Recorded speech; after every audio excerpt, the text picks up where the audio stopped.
minhas orações, como eu disse hoje pela manhã.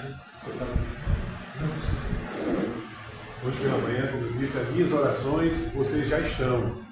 Né? Algumas pessoas não estão aqui, não estavam de manhã, mas quero ratificar aqui nessa noite, e as minhas orações, vocês estão nelas, tá bom? Todo dia de manhã. E que vocês, quando lembrarem de nós, orem por nós também, porque nós precisamos, tá bom? Abra sua Bíblia aí, em Lamentações, capítulo 3, versículo 23. Nós hoje vamos trabalhar um tema específico. Traga à memória aquilo que lhe dá esperança. Traga à memória aquilo que lhe dá esperança. Ou seja, ressuscite na sua mente, na sua memória, aquilo que traz a você o quê? Esperança. Esperança. Certo? Traga à sua memória. Faça com que exercite a sua memória, para que a sua memória ela tenha esperança. Esperança no quê? Né? A gente precisa pensar isso até o final da mensagem da palavra de Deus. Esperança no quê? Né? E esperança em quem? Que a gente já sabe, mas no quê? A nossa esperança, respondendo, nós temos a esperança de que tudo aquilo passageiro que espera por nós na glória eterna é muito mais sublime. E em quem é Cristo? Cristo é a nossa esperança. Mas aí em Lamentações 3:21, gostaria que você lesse comigo, não sei se a sua versão está condizente com a minha, mas diz assim, ó, vamos lá juntos? Quero trazer à memória o que me pode dar esperança. Vamos repetir todos nós? Quero trazer à memória o que pode me dar esperança. Esperança. Irmãos, a esperança é muito mais evidente se a pessoa estiver no caos. Se tivermos no caos, um problema, com certeza, se você não tiver falta de fé, você vai ter muita esperança. Porque uma esperança que a gente pode ter, que se espera em algo óbvio, algo que já temos, não é esperança. A gente tem esperança naquilo que a gente está esperando em algo.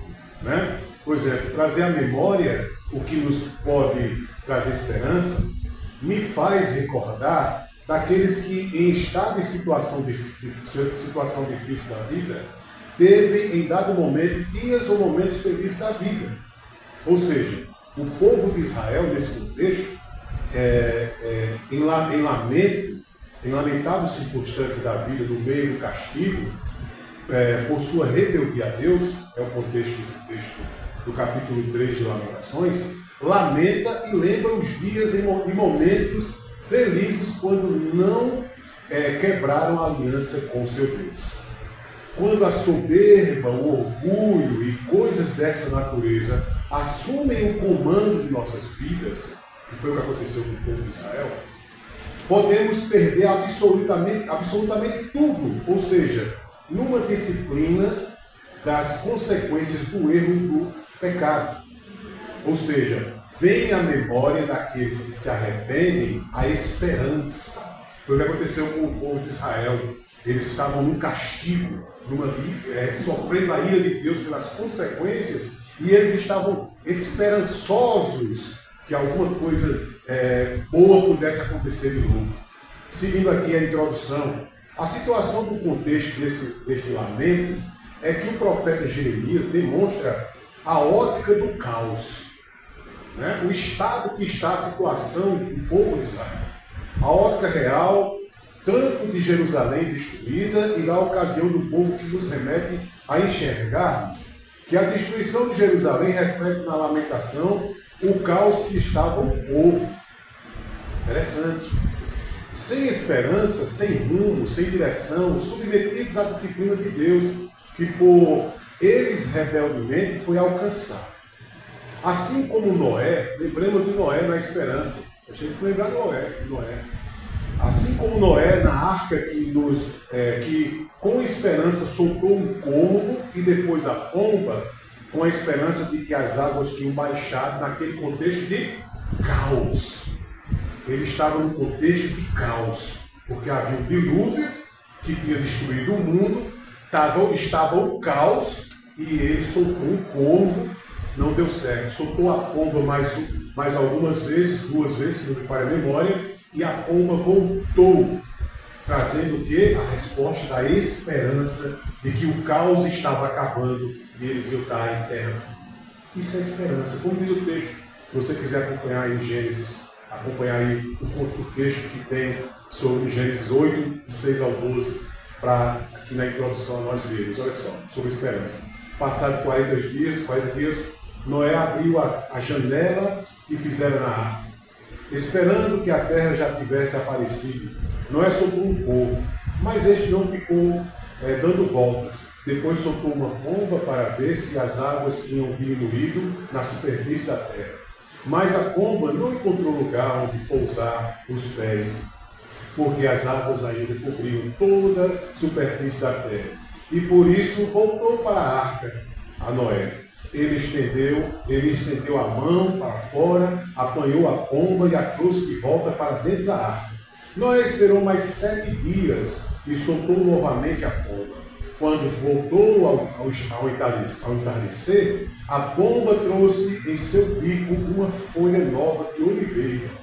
Noé então ficou sabendo que as águas tinham diminuído sobre a terra.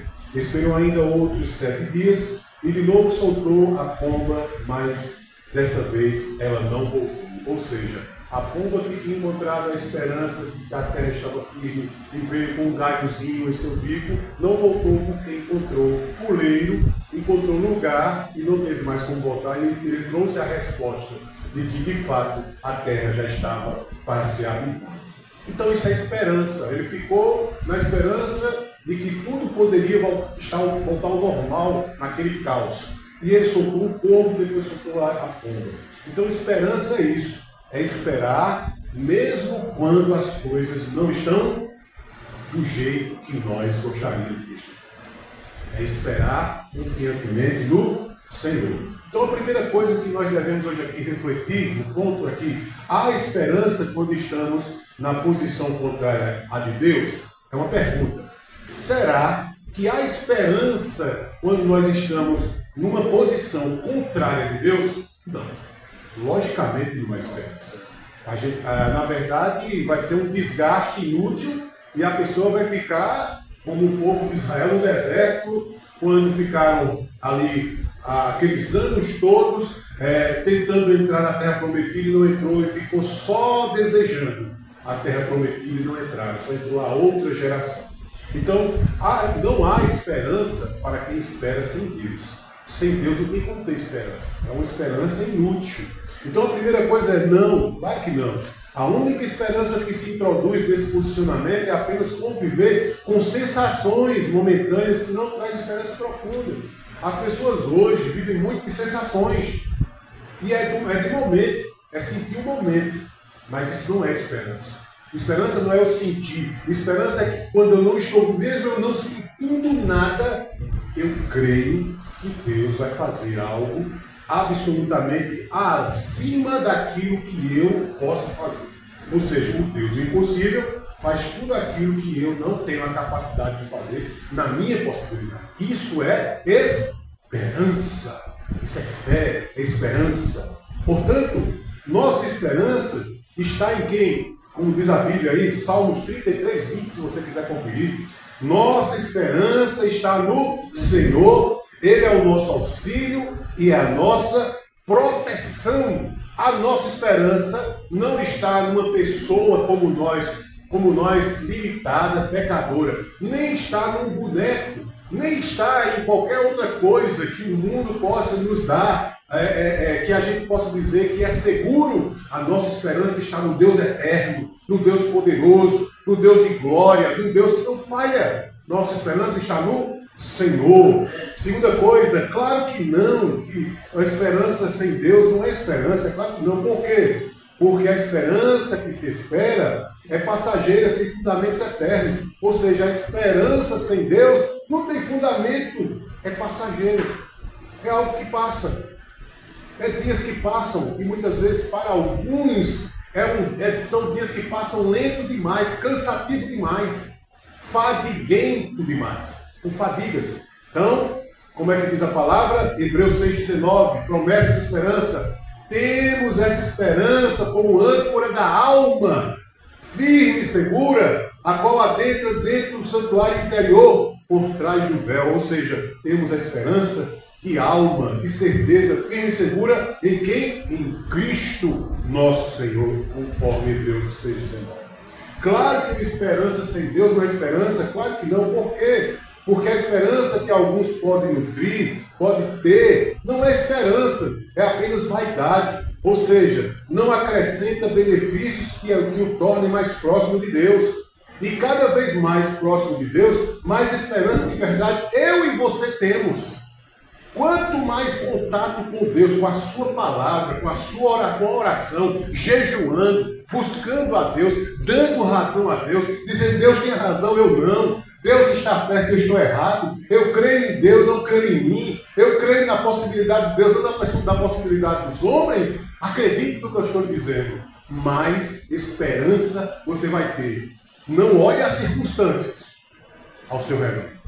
Não olhe as circunstâncias ao seu redor. Olhe para o Deus que tudo domina, que é soberano, que é poderoso e que domina o caos. Olhe para Deus. Olhe para o autor e quê? E consumador da nossa fé, meus irmãos. Por quê? Porque diz a Bíblia, abra sua Bíblia se quiser em Romanos 8, do 24 ao 25. Afirma assim, porque em esperança fomos salvos. Ora, a esperança que se vê não é esperança. Aquilo que eu vejo não é esperança. Porque o que alguém vê, Paulo está dizendo, como também espera. Se eu ver, como é que eu vou esperar uma coisa que eu estou vendo? Paulo está dizendo isso. Mas se esperamos o que não vemos, com paciência esperamos. Olha o que Paulo está dizendo. Eu não espero uma coisa que todo dia eu posso ver. Eu não espero uma coisa que é passageira. Eu não espero uma coisa limitada. Eu espero uma coisa muito mais sublime, muito mais eterna, muito mais acima da minha possibilidade humana de se pensar. Eu espero algo que é eterno para sempre. É Deus. É nele que está a minha e a sua esperança, meus irmãos.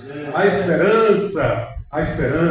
Claro que não, que quem vive sem Deus não vai ter uma esperança correta, porque a esperança que o mundo nos oferta, que o mundo nos dá, é ilusão, é perverso, é ímpio, não produz vida, mas morte. Se você for escutar os conselheiros de Jó, que esperança você vai ter? Que esperança nós vamos ter se a gente for escutar os conselheiros de Jó? Não, nós vamos fracassar. Mas se esperarmos das promessas do Senhor, se tivermos esperança naquilo que Deus disse, esperamos na palavra, esperando na palavra, esperando no Deus da palavra, no Verbo que fez carne, que é Cristo Jesus. Afirma a Escritura assim, olha, Romanos 5,5, e a esperança não nos decepciona, porque Deus derramou seu amor em nossos corações. Olha, por meio de quem? O Espírito Santo foi enviado por quem? Por Jesus Cristo, o Consolador, que Ele nos concedeu. Quem é que gera esperança em nós? Quem é que vai gerar a esperança verdadeira em nossos corações? Amigos de Jó, pessoas que dão conselhos ímpios, como diz lá no Salmo 1, bem-aventurado o homem que não se assenta na roda dos escarnecedores, né? Que não aceita o conselho dos ímpios. Você não vai querer as esperanças que os ímpios dão, que os devassos dão, que os perversos dão. Não queira essa esperança. Essa esperança não vai lhe fazer bem, vai lhe fazer mal. Vai lhe colocar, vai fazer você afundar cada vez mais. A sua esperança está nas promessas de Deus, a palavra de Deus, que lhe ressuscitará a fé e você vai andar em esperança, confiantemente em Deus. Uma segunda coisa nessa noite, meus irmãos. Devemos trazer à esperança aquilo que está em nossa memória. Devemos trazer à nossa memória o quê? Aquilo que nos dá o quê? Esperança. Ressuscite a esperança na sua memória. Lembre disso. O seu Deus não é morto, Ele é um Deus que ressuscitou. Está vivo. Aceitou-se a direita de Deus. Rei dos reis, Senhor dos senhores. Você crê nele. Então a segunda coisa é, quem é o Deus da esperança? quem é o Deus da esperança. Segunda coisa dessa noite. Quem é o Deus da esperança? Segundo Romanos, o texto de Romanos 15, verso 13. Que o Deus da esperança os encha de toda alegria e paz, por sua confiança nele, para que vocês transbordem de esperança pelo poder do Espírito Santo. Ou seja, primeiro, é o Deus que nos dá uma alegria que o mundo não pode oferecer, pois só se alegram em momentos alguns. Ou seja, o Deus da esperança, quem é esse Deus? É um Deus que não nos dá uma alegria que é passageira, um momento só. É um Deus que nos deu a alegria eterna. Ele é o Deus que nos oferece o que o mundo não pode oferecer. O que o mundo pode oferecer é só um momento. É só um momento. É só um instante. O que ele nos dá é eterno. Esse é o Deus da esperança. Este é o Deus da esperança. Essa alegria é dada por Deus. Essa alegria eterna, essa certeza que eu estarei lá. Mesmo que eu esteja vivendo num mundo que o faraó, que é a circunstância, que é o sistema maligno, o sistema em que o mal está tomando de conta, a minha esperança não está nessa terra. Eu não sou desse mundo. A minha esperança está no céu. A minha esperança está em Deus. Salmo 51, 12 diz assim, sobre o que é a alegria em Deus. Torna a dar-me a alegria da tua salvação e sustém-me com o espírito voluntário. Olha só o que o salmista está dizendo. Torna a dar-me, ou seja, ressuscita em mim aquela alegria, aquela esperança. Porque aqui o salmista Davi está falando do seu pecado. Ele está relatando o seu pecado. Ele está dizendo, olha, eu estou arrependido, eu estou quebrantado, eu estou contrito, eu estou humilhado perante a tua presença. Então, por favor, torna a me dar esperança, torna a me dar alegria, para que eu possa andar em esperança. Essa alegria de Deus nos ajuda a suportar. Você sabia disso? A alegria do Senhor é a nossa força, diz a Bíblia. Ela nos ajuda a suportar. Ela nos ajuda a suportar. Não uma alegria forçada, é uma alegria que vem do Espírito Santo em nós. É uma alegria que vem dentro de nós. Segundo Coríntios 12, 10 diz, por esse motivo, por amor de Cristo, por ser feliz nas fraquezas, nas ofensas, nas necessidades, nas perseguições, nas angústias. Porquanto, quando estou enfraquecido é que sou forte. As credenciais do apóstolo Paulo são essas. Quando eu estou fraco é que eu sou forte. Como diz o reverendo Hernandes Dias Lopes, oração não é para os fortes, é para os fracos. Eu só oro porque eu sou fraco. Não é verdade? Então, quando eu sou fraco, é que eu sou forte. Então a nossa esperança está em quê? No Deus que é forte, porque eu sou fraco. Você é fraco, nós somos fracos, precisamos de Deus. Glória a Deus por isso. Louvado seja o nome de Jesus. Segunda coisa, não é um Deus distante. Deus não é um Deus distante, mas o Deus que transcende qualquer lógica humana. Entretanto, o Deus é imanente, ou seja, está em nós, que ao mesmo tempo ele está transcendente, está distante do seu trono, ele está também dentro de nós, habitando entre nós, que nós somos o templo e morada do Espírito Santo, ou seja, habita no regenerado, no salvo, o fazendo templo e morada dele, ou seja, sua esperança habita em você. Deus Espírito Santo, que lhe dá esperança, que é a esperança, habita dentro de você. E nenhuma outra pessoa que não seja salva, que não tenha regeneração, que não tenha a graça de Deus, ela tem essa esperança. Ela não tem essa esperança. Observe, as pessoas que estão sem esperança, elas fazem o quê? Elas se jogam de um lugar, se matam, fazem coisas horríveis. Pessoa sem esperança. Pessoa com Deus, não. Ela não vai ter esse pensamento a princípio. Ela vai simplesmente dizer assim, eu tenho esperança, que eu vou sair desse problema. Eu tenho esperança de que Deus vai me livrar disso. Ela começa a agir, o combustível da fé, mediante o Espírito Santo que habita dentro dela. Deus, Espírito Santo, habita dentro de você. Ele lhe dá esperança, ele lembra a você as palavras de Deus. O quanto Deus lhe ama, o quanto Deus se importa com você. Quantos livramentos essa semana você teve? Quanta proteção você teve essa semana?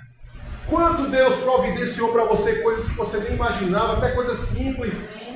porque é o Deus poderoso da esperança que habita em você. Você é templo de Deus. Ele está dentro de você, Ele habita em você, Ele traz a esperança dentro de você, Ele ressuscita dentro de você aquilo que você não pode sozinho ressuscitar. Então, seja qual for o quadro, é desânimo, é tristeza, é falta de fé, você crendo nele, lembrando dele, Ele vai ressuscitar a esperança e vai dar força a você, e você vai ressuscitar uma nova alegria, porque Ele é a esperança. Observe. 1 Coríntios 6,19 diz assim: acaso não sabem que o corpo de vocês é santuário do Espírito Santo, que habita em vocês, que lhes foi dado por Deus, e que vocês não são de vocês mesmos? Observe, você já não é mais de si mesmo. Não existe com você, meu corpo, minhas regras. Mas com Deus, existe agora um Deus que soberanamente governa você, e que você é guiado por Ele, você é guiada por Ele, Ele lhe direciona a toda a verdade de Deus, a justiça de Deus, a você não tropeçar em pedra, como diz a palavra. Olha que coisa linda. Deus não permite que você tropece em pedra, que você não caia vacilante, que você não caia em armadilha, porque Ele é a sua esperança. Nem armadilha dentro de você. Se você der razão a Deus, se você crê em Deus, Ele vai ressuscitar você numa nova esperança, um novo ciclo. Terceira coisa, o Deus da esperança, Ele é assim, preste atenção. Ele é justiça justa, ou seja, sua justiça não é igual ao dos homens. Justiça limitada dos homens. A justiça de Deus vai além dos limites humanos. Mesmo que o homem seja ou pense ser justo, a justiça de Deus garante que o seu e o meu pecado seja perdoado quando nós estamos arrependidos. Existe algum outro Deus que faça isso? Não, é o nosso Deus. O Deus da esperança. O Deus da esperança. O Deus que faz você acreditar quando você já não tem mais forças, mas que você crê e Ele ressuscita em você. Esperança. Traga à memória, irmão. Irmã, traga à memória aquilo que lhe dá esperança. Traga a sua memória. Marcos 1,15 diz assim: o tempo é chegado, dizia ele, o reino de Deus está próximo. Arrependam-se e creiam no Evangelho. Ou seja, para o arrependido, a esperança. Que coisa linda, gente. Fantástico. Deus é lindo demais, Deus é maravilhoso. Bem, uma terceira coisa aqui, uma segunda coisa, é um Deus santo, puro. Não santo como os comuns, mas completamente santo. Como os anjos dizem lá no capítulo 6 de Isaías: santo, santo, santo é o Senhor, o Todo-Poderoso. Os anjos dizem isso eternamente. Santo, santo, santo. Ele não é santo como qualquer um, não. Ele é todo santo, verdadeiramente santo, completamente santo, soberanamente santo. E os anjos dizem santo. Ele é santo, realmente santo. Santo Ele é, santo e santo para todo sempre, eternamente é santo. Amém. É o nosso Deus, santo. Santo. E clamavam uns aos outros, dizendo: santo, santo, santo é o Senhor dos exércitos, a terra toda está cheia da sua glória. Cheia da sua glória. Chega a sua glória. Uma terceira coisa, amor, ou seja, Ele é amor, Ele é esperança e amor, ou seja, não um amor desvirtuado, um amor troncho, um amor errado, aleijado, deficiente, ou seja, o que tolera o falso amor, que distorcido, que os descrentes chamam de amor. Não, Ele é o conceito de amor o conceito de amor perfeito, não o conceito de amor de um Deus imperfeito. Ele não é imperfeito, não é impuro, não é imoral, não é liberal, e que faz as pessoas não alcançarem a graça salvadora, esse amor falso que o mundo oferece. Ele é amor que traz graça de verdade, salvação de verdade, que não engana, certo? Ou seja, que não é parecido com o que o mundo cobra. Não, eu creio em Deus assim. As pessoas dizem: eu acho que Deus é desse jeito. É achismo. Nem achismo, esse remédio vem de uma farmácia, nem vem de uma padaria como pão. Achismo não existe. no conceito de Deus. Ele é amor, essência, perfeito amor. Então o amor que diz, que as pessoas dizem que Deus é, não é. Porque Deus é um amor perfeito, completo, sem máculas, sem sujeira, sem deficiência. Ou seja, o que as pessoas dizem, eu creio que Deus é assim. Não, Deus não é assim. Deus é o que a palavra de Deus diz que ele é. Simples, é isso. Esse amor é fidelidade verdadeira. Ele é fiel, mesmo quando nós não somos fiéis. Olha só, ele é soberania, é um amor soberano, que não tem como a gente ser soberano, a gente é limitado. Ele é um amor onipotente, tem poder nesse amor. Ele é um amor onisciente, que até os nossos pensamentos ele sonda e corrige até os nossos pensamentos. É um amor onipresente, não é um amor distante. Ele está conosco, como disse Jesus, onde estiverem 2 ou 3 reunidos no meu nome, eu estarei no meio deles, com eles. É um amor do onipresente. Olha, que bênção de Deus, como afirma a Sagrada Escritura. Abra aí sua Bíblia se você quiser acompanhar. Jeremias 10:10. Mas o Senhor é o Deus verdadeiro, Ele é o Deus vivo, o Rei eterno. Quando Ele se ira, a terra treme, as nações não podem suportar o seu furor. Esse é o Deus que as pessoas questionam o seu amor, questionam a sua realidade, a sua perfeição, mas Ele é o Deus poderoso, soberano, fiel. Ele não nega a si mesmo, Ele não tem desvio, Ele é perfeito, perfeito amor, perfeita esperança. É o Deus verdadeiro. Terceira coisa, confessando a esperança, renovando a mente, para que não esqueçamos por quem esperamos. Devemos lembrar disso. Devemos lembrar disso, irmãos. Sempre lembrar disso. Não deixar isso morrer em nossas mentes, na nossa fé. Não deixe isso morrer na sua mente, na sua fé.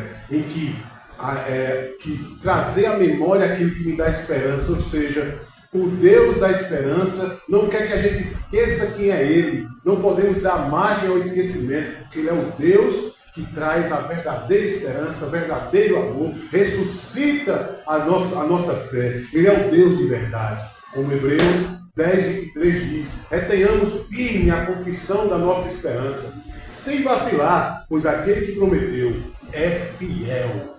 É fiel. Deus é fiel. Não pode negar a sua natureza de fidelidade. Deus é esperança. Não pode negar o que Ele é em sua esperança. Deus é amor. Não pode negar o seu amor, porque Ele é em si, em sua essência. Confessando essa esperança, para que a presença não enfraqueça com os rudimentos deste mundo. É a primeira coisa que a gente vê no texto. Não se deixe enfraquecer com as coisas rudes desse mundo, com as coisas que o mundo oferece. Não deixe enfraquecer.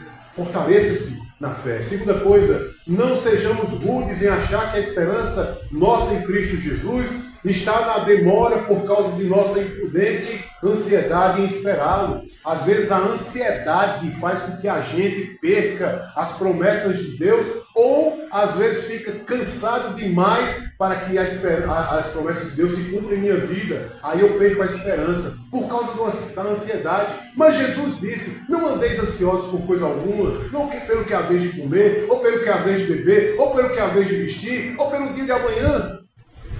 Não perca a sua esperança em nosso Senhor e Salvador, Jesus Cristo.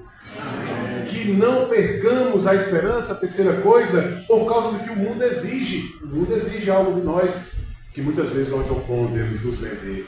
Por causa que nos sufocam a tantas questões passageiras. Lembramos que a nossa esperança está nos céus. Está em algo muito mais palpável, muito mais verdadeiro e real, além daqui, dessa terra. A Bíblia diz, a palavra de Deus diz em Colossenses 1, de 5 ao 7, afirma assim a palavra. Por causa da esperança que vos está preservada nos céus, da qual antes ouvistes pela palavra da verdade, do Evangelho, que chegou até vós, como também em todo mundo está produzindo fruto e crescendo, tal acontece entre vós, desde o dia em que ouvistes e entendestes a graça de Deus na verdade, segundo fostes instruídos por Epáfras, nosso amado conservo, e quanto a vós outros, fiel ministro de Cristo. Ou seja, não podemos perder a esperança que dê no céu. espera por nós lá é muito melhor, é muito maior, é muito mais saboroso, é muito mais eterno, não é passageiro. Quarta coisa, devemos lembrar que o Deus da aliança nos aliançou com Ele em Cristo Jesus, nosso Senhor. Segundo Efésios capítulo 1, verso 14, diz assim: o qual é o penhor da nossa herança, até ao resgate da sua propriedade, em louvor da sua glória. Ou seja, primeira coisa, Cristo é a nossa aliança e esperança com Deus. Ou seja, Ele nos reconciliou com Deus, o Deus da esperança. Em Cristo nós temos esperança. E que, havendo feito a paz pelo sangue da sua cruz, por meio dele, reconciliar-se consigo mesmo todas as coisas, quer sobre a terra, quer nos céus, segundo Colossenses 1:20. Uma segunda coisa, Cristo é a nossa esperança, aliançada nele, em Deus, ou seja, nele mesmo. Devemos lembrar da aliança que fizemos com ele, que é o nosso Deus, é o nosso mediador, é o nosso advogado, é o nosso intercessor, é o Rei dos Reis e Senhor dos Senhores. É o que está acima de todo principado e potestade, é o caminho, a verdade e a vida, ressurreição e vida, o que venceu a morte, esperança, é Jesus Cristo. Amém. É Ele. Por isso que Paulo cantou em Romanos 11, porque dele, por ele e para ele são todas as coisas, glória pois a ele eternamente. Amém. Amém. É por causa dele, e nele nós temos toda a esperança necessária. Para terminarmos, irmãos, como diz a Bíblia Sagrada, em 1 Pedro 1:3, aqui eu concluo: bendito seja o Deus e Pai de nosso Senhor Jesus Cristo, conforme a sua grande misericórdia, Ele nos regenerou para uma esperança viva, por meio da ressurreição de Jesus Cristo dentre os mortos. Lembra? Você e eu éramos mortos em nossos delitos e pecados. E Ele nos ressuscitou na sua esperança, na sua vida, na sua morte, na sua ressurreição, no poder da sua vida. Ele nos deu vida quando nós estávamos mortos. Temos esperança. Olhe para as pessoas, a pessoa irmão do seu lado que você conhece mais do que eu, e diga: Deus que foi pregado hoje aqui é o Deus da esperança. Amém, meus irmãos. Oremos. Louvado seja o Senhor. Vamos orar. Obrigado, Senhor, por essa oportunidade. Abençoe esse povo. Abençoe o crescimento dessa igreja. Abençoe seus desafios. Abençoe, meu Deus, seus trabalhos, sua semana, sua família. Abençoe eles em todas as coisas. E principalmente, traga a memória deles, Senhor, a esperança. Em nome de Jesus Cristo eu oro e te agradeço, Senhor. Amém.